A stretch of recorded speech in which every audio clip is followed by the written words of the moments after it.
तर प्रफुल्ल पटेल यांचा बालेकिल्ला म्हणून ओळखला जाणारा भंडारा गोंदियाची जागा भाजप स्वतःकडे ठेवण्यासाठी आग्रही आहे।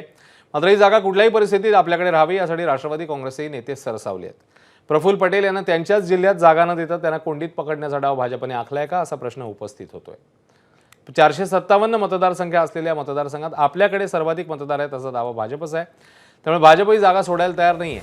तर राष्ट्रवादी काँग्रेसने ही परंपरागत जागा असल्याचं म्हटलंय। माजी आमदार राजेंद्र जैन आणि सुनील फुंडे यांनी या जागेवर निवडणूक लढण्याची तयारी सुरू केली आहे।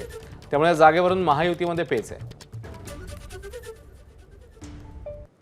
आमची अशी इच्छा आहे की यावेळेस विधान परिषदेमध्ये राष्ट्रवादीचा MLC त्या ठिकाणी निवडून यावा याकरता आम्ही सर्व प्रयत्नशील आहोत।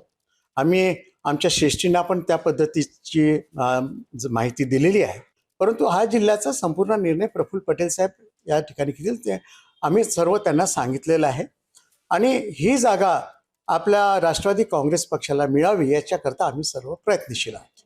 ही सीट भारतीय जनता पार्टीने 2016ला निवडून आलो होतो। त्यानंतर कोणती निवडणूक झाली नाही। 2016 मध्ये भाजप तिसऱ्या नंबरचा पक्ष या जिल्ह्यात होता, या मतदारसंघात तिसऱ्या नंबरचा पक्ष होता, तरी भाजपने ही सीट जिंकून आली।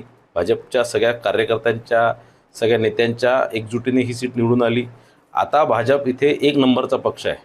या मतदारांमध्ये सगळ्यात जास्त मतदार, सगळ्यात जास्त काय 50% वर मतदार हे भारतीय जनता पार्टीचे आणि इतर 50% मध्ये सगळे बाकी इतर पक्ष आहे।